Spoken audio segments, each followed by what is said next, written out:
Bheemili బొల్లారంలో 56 లక్షలకే gated కమ్యూనిటీలో 2 BHK flat. Just call. Naresh గారు ఒక్క నిమిషం లైన్ లో ఉండండి. రవికుమార్ మనకి అందుబాటులోకి వచ్చారు. సో ఆ సినిమాకి ఆర్ట్ డైరెక్టర్ గా వర్క్ చేశారు కాబట్టి రవికుమార్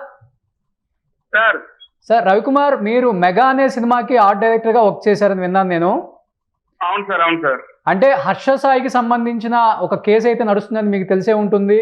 అండ్ మిత్రాకి అంటే బాధితురాలు ఎవరైతే ఉన్నారో ఆ సినిమా ప్రొడ్యూసరు, ఆమె కూడా ఆ సినిమాలో మరి యాక్ట్ చేస్తున్నారు, ప్రొడ్యూసరు మాకు కూడా తెలియదు కాబట్టి ఆ సినిమాలో మీరు యాజ్ ఏ ఆర్ట్ డైరెక్టర్గా చేశారు కాబట్టి వాళ్ళిద్దరి మధ్య బంధం అనేది ఏ విధంగా ఉండేది సినిమా షూటింగ్ సమయంలో, అండ్ హర్ష సాయి ఏ విధంగా బిహేవ్ చేసేవాడు ఆ అమ్మాయితో?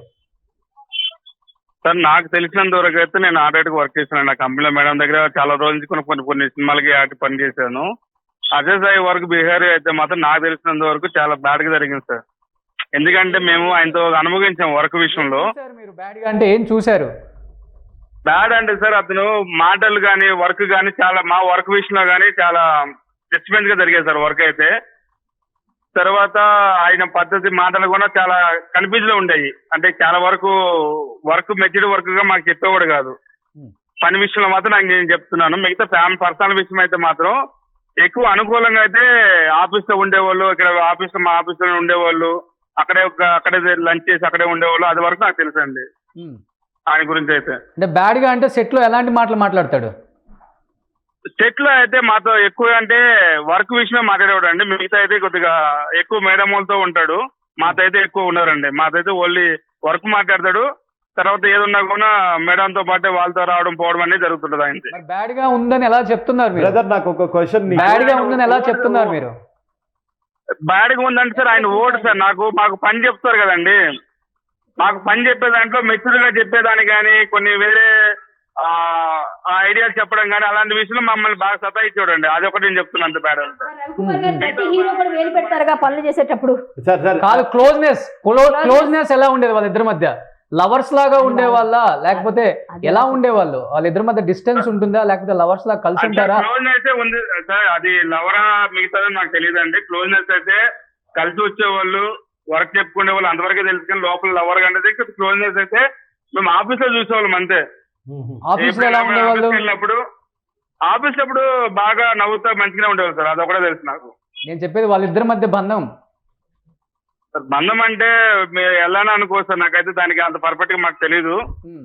ఒక రకం చెప్పాలంటే క్లోజ్నెస్ ఉండేవాళ్ళు, ఒకటే ఫ్లాట్ లో ఉండేవాళ్ళు, అదే విల్లాలో ఉండేవాళ్ళు. అది ఒకటే తెలుసండి మాకైతే. క్లోజ్నెస్ గా ఉన్నారు అని మీరు చెప్తున్నారు. ఒకవైపున ఫోన్ రికార్డ్ చూస్తేనేమో ఆ అమ్మాయి లవ్ చేయమని బలవంత పెడుతుంది, ఫోర్స్ చేస్తుంది అనేది ఎక్కువగా వినిపిస్తుంది. అంటే ఫ్యాబ్రికేటెడ్ అవి ఫోన్ కాల్స్ ఫ్యాబ్రికేటెడా? మీరు చెప్పండి కళ్యాణ్ గారు. నేను ఒక మాట చెప్తానండి. ఇక్కడ మనం బయాస్ గా ఒకవైపు వెళ్ళడం కాదు. ఆ అమ్మాయి ఇంకో ఇద్దరితో కూడా ఇలాగ ప్రవర్తించింది. నా దగ్గర ఆధారాలు ఉన్నాయి, కానీ టైంలో తీసుకురండి. నో నేను తీసుకొస్తా. నేను ఇంత గట్టిగా చెప్తున్నా. ఎస్, ఆ అమ్మాయి క్యారెక్టర్ గురించి నేను మాట్లాడాల్సిన అవసరం నాకు లేదు. బట్ అమ్మాయి అందరితో అలా ప్రవర్తిస్తే ఈ అబ్బాయి కూడా బలయ్యాడేమో, మనం అది కూడా చూడాలి కదా. వాళ్ళు చాలా తెలివైన వాళ్ళు. వాళ్ళు ముందే టెన్షన్ లేకుండా హ్యాపీగా ఈ అమ్మాయితో బాగా ఇదవ్వలేదు, ఈ అబ్బాయి పిచ్చోడు అనుకోండి, లేదా ఇంకోటి అవ్వండి, ఈ అబ్బాయి కొంచెం దగ్గర అయ్యాడు, అందరికీ సేమ్ ఆఫర్స్ ఇచ్చింది ఆమె. నీ కార్ కావాలా, నీకు ఫ్లాట్ కావాలా, నీకు సినిమా కావాలా. కళ్యాణి గారి వాదన తన పిచ్చోడు. రవి గారు మీరేం చెప్తారు? మీరు పిచ్చోడని మీరే పెట్టేసి రోషన్ ఇట్లా చెప్పొద్దు. మీరే అన్నారు కదా. కాదు అంటే అబ్బాయి పడితే ఏమంటారండి? అబ్బాయి వాళ్ళిద్దరు పడలేదు, కాకపోతే అమ్మాయికి ఈగో హట్ అయింది. వాళ్ళు పడనప్పుడు హట్ అయింది, ఇంకొకరి మీద కూడా అయింది. ఇప్పుడు నేను చెప్పాలి అంటే ఆధారాలు పట్టుకొని మాట్లాడాలి. నాకు వచ్చినాయి ఆల్రెడీ, నా దగ్గర కొన్ని ఉన్నాయి. కానీ నేను ఒక మాట చెప్తా. సార్ మాట్లాడండి. ఇప్పుడు నాకు కావాల్సింది ఏంటంటే అబ్బాయిల వైపు కూడా న్యాయం ఉండాలి, అమ్మాయి వైపే అంతా వేసేయదు. ఒకటి చెప్పనా, అబ్బాయిలు కూడా చాలా మంది ఇబ్బందులు పడుతున్నారు. ఇప్పుడు మొన్న లావణ్య కేసులో మనం గట్టిగా మాట్లాడాల్సి వచ్చింది. ఎందుకు వచ్చింది? అమ్మాయి ఈ అమ్మాయిని కూడా అట్లనే మనం కొన్ని విషయాలు మాట్లాడాలి కదా. సో ఈ అబ్బాయి తప్పు లేదు అన్నట్లే, వేరే విధంగా తప్పుందని చెప్పట్లేదండి. ఎందుకంటే వ్యక్తిగతంగా మీరు ఇండస్ట్రీలో ఉన్నారు, అందరికీ అందరం తెలుసు. ఇప్పుడు ఏదైతే రాజ్ తరుణ్ అన్నామో మీకు వ్యక్తిగతంగా తెలుసు, నాకు తెలుసు. ఏదైతే జానీ మాస్టర్ అన్నామో మీకు తెలుసు, నాకు తెలుసు. ఏదైతే ఈ రోజు బాధితురాలు బాలు అంటున్నారో వాళ్ళు నాకు తెలుసు మీకు తెలుసు, కాదమ్మా, ఎందుకంటే హర్ష ఇండస్ట్రీలో సాయి- ఉన్నప్పుడు అందరం హర్ష బానే సాయి ఉంటాం, కాదు, హర్ష కానీ ఒక సాయి- విషయం వచ్చినప్పుడు అలాగే అండి, ఒక విషయం నాకు ఒకటే వచ్చినప్పుడు పోరాడాలి. question, sir. ఎవరైనా ఒకటే మనం నాకు fight ఒకటే చేయాల్సింది క్వశ్చన్, ఇద్దరి వైపు. విత్ ఇప్పుడు- కన్సెంట్ వితౌట్ కన్సెంట్ అని 2 ఉంటాయి.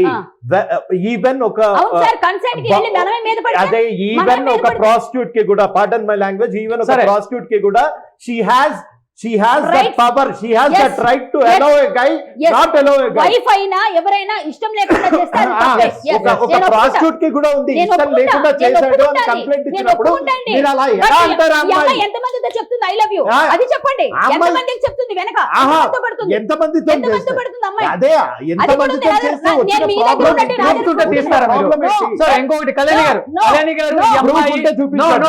నేను చూపిస్తా. ఒకటి Within- ఒకటి within- ఒకటి ఒకటి within- నేను ఇప్పుడు Yes, చెప్తాను. yes, నా రవి phone గారు, దగ్గర ఉంది. ఈ రోజు కళ్యాణి చెప్తున్నారు ఈ అమ్మాయి అతనితోనే కాదు వేరే వాళ్ళతో కూడా She మాట్లాడింది, did not prove it. Proofs ఉంది అంటున్నారు. ఉన్నాయి. అతను ఉన్నాయి. అతను అతను ఈ అమ్మాయితో కాకుండా వేరే వాళ్ళతో మాట్లాడినట్టు మీ దగ్గర ప్రూఫ్స్ ఉన్నాయా? మీ ఇద్దరి దగ్గర ఎవరి దగ్గర? మీ దగ్గర నా దగ్గర ఉన్నాయి, కాకపోతే నా దగ్గర victims ఉన్నాయి, దండిగా నా వస్తారు. దగ్గర ఉన్నాయి. బట్ నా ఫోన్ ఈ ఫోన్ లో లేదు. నేను ఎవరి ఇంట్లో దగ్గర నేను ఉంటే డైరెక్ట్ pay చేయొచ్చు వచ్చాను. ఒకసారి. నేను మీకు కావాలి అంటే విత్ ఇన్ 1 hour లో నేను బయట పెడతా, పక్కగా నేనే బయట పెడతా, నా అకౌంట్ లో పెడతా అవసరం అయితే. Awesome. కానీ ఇప్పుడు చెప్తున్నా వినండి, నేను ఎవరు తప్పు ఉన్నా సరే ఖండిస్తా. హర్ష సాయిది తప్పు ఉంది, ఈ అమ్మాయి ఇద్దరు శుద్ధ పూసలు కాదు. మనం ఒకవైపు బయస్కి వెళ్ళాల్సిన అవసరం లేదు. మళ్ళీ మనం మనం లా మనం దగ్గరికి చెప్తా. వెళ్దాం, మనం ఏం మళ్ళీ చేయాలో మనం అబ్బాయి law దగ్గరికి చెప్తాడు. ఈ వెళ్దాం. అమ్మాయి కూడా కరెక్ట్ కాదు. నరేష్ గారు ఏం చెప్తారు? మళ్ళీ మనం లా నరేష్ దగ్గరికి గారు ఈ వెళ్దాం, వాదనకి ఏం చెప్తారు? మళ్ళీ మనం లా దగ్గరికి వెళ్దాం. విత్ కన్సెంట్ వితౌట్ కన్సెంట్ అని ఉంటుంది. Sir, consent- ఆ అమ్మాయి Push- intermediate push love stories దగ్గర నుంచి తప్పి తీసే ఓకే మీకుందేమో, అవన్నీ కన్సెంట్ తోనేమో. ఇవి కన్సెంట్ కాదు, ఇవి ఆ అబ్బాయి కూడా అమ్మాయితో ఫోర్స్ చేయబడ్డాడేమో, మీకెలా తెలుసు? మీకెలా తెలుసు? మరి అలాంటి వాడు చట్టం, మీకెలా తెలుసు? అట్లాంటి వాడు నా మీద నకిలీ కేసులు పెట్టించగలిగిన అది మొగాడు తప్పు, అది తప్పు. ఆ, నేను నా ఖండిస్తా. మీద నాకు నేను ఇక- ఖండిస్తా. ఆ, మీ మీద కేసు త- పెడితే ఖండించాలి. తన అది మీద- తప్పండి. తనని అది ఫోర్స్ గా రేప్ తప్పు. చేస్తుంటే అది ఎందుకు వెళ్ళలేదు తప్పు. మరి ఏమండి కోర్టులకి? ఫోర్స్ గా ఎందుకు చేస్తారు సార్? మన దగ్గర ఉన్నాయి కొంతమంది, వేరే వాళ్ళు కూడా చెప్తున్నారు కదా, ఒక్కలే కాదు కదా. సో అంటే నలుగురు మీరు ఒక చెప్పినప్పుడు- మేడం ఈ మధ్య ఫ్యాషన్ అయిపోయింది. రాజ్ తరుణ్ లావణ్య గారి దగ్గర సార్, నుంచి, అమ్మాయిలందరికీ జానీ మాస్టర్ ఒకటే దగ్గర నుంచి, ఆయుధం. ఇవాళ దగ్గర నుంచి మిస్యూజ్ ఫ్యాషన్ చేస్తున్నారు. అయిపోయింది. Yes. ప్రతి ఒక్కళ్ళకి వచ్చి No. Misuse చేస్తున్నారు. నేను ఒప్పుకోను. I won't accept this. ఎందుకంటే టీమ్స్ కావాలంట. లేదండి, పాపం మిస్యూజ్ వాళ్ళ- చేస్తున్నారు క్లియర్లీ. ఆ, రేపు రోషన్ మీద కూడా ఎవరైనా వేయొచ్చు. అప్పుడు కూడా అట్లా మాట్లాడుతున్నా. రోషన్ అంటే మనకు తెలీదా? రోషన్ అంటే ఆ పరిస్థితుల్లో నేను అనేది ఎప్పటికీ ఉండడు. up and out అనేది ఇక్కడ చాలా చాలా అంటే చాలా Upstand ఉంది. అయ్యాడు. Yes. Upstand ఆధారాలు ఎందుకు పెడతాడేమో. అయ్యాడు? మీకు ఎందుకు తెలుసు. రేపు రోషన్ అనే వాడి మీద ఎందుకు వస్తుంది, రవి అనే వాడి మీద Only- వస్తుంది, లేదా కళ్యాణి మీద కూడా రావచ్చు. ఆ, నా మీద- yes. Yes. నా మీద Already వస్తే వచ్చేసేయండి. తప్పకుండా. తప్పు Already లేకపోతే ఉండి పోరాడాలనేది Already ఒకటి ఉంది. వచ్చాయి. ఎవరికైనా నా వేస్తారు. మీద పోతే నేను ఎవరి మీద వస్తా. పడతాయి. నేను ఏ But పోలీస్ మనం స్టేషన్ నిజాయితీ లో అయితే ఇక్కడే ఉంటాం. నేను ఇక్కడే ఉంటా. ఇప్పుడు ఈవిడ అబ్బాయి వెళ్ళిపోవడం తప్పే, నేను ఒప్పుకోను. అలాంటి వాటికి ఇతని మీద కేసు పెట్టడం తప్పే, బెట్టింగ్స్ గురించి ప్రమోట్ చేయడం తప్పే. కానీ ఒక అమ్మాయి విషయంలో మొత్తం క్లియర్ గా అమ్మాయి వైపు కూడా ఉన్నప్పుడు అవి కూడా తీసుకోవాలి. అదే consider చేయాలి. ఆ అమ్మాయి వైపు ఏముందో మీరు ఉన్నాయి. నేను బయట 1 hour లో పెట్టాక పెడతా. 1 మాట్లాడుకుందాం. hour లో నా అకౌంట్ లో పెడతా, లేదా Okay. నేను ఒక వీడియో చేస్తా పక్క. ఇప్పుడు డైరెక్ట్ చెప్తున్నాను. 100% 1 hour లో పెడతా. నా దగ్గర ఈ 100%. ఫోన్ లో లేదు. నేను లేదా ఇప్పుడు And- పెట్టే-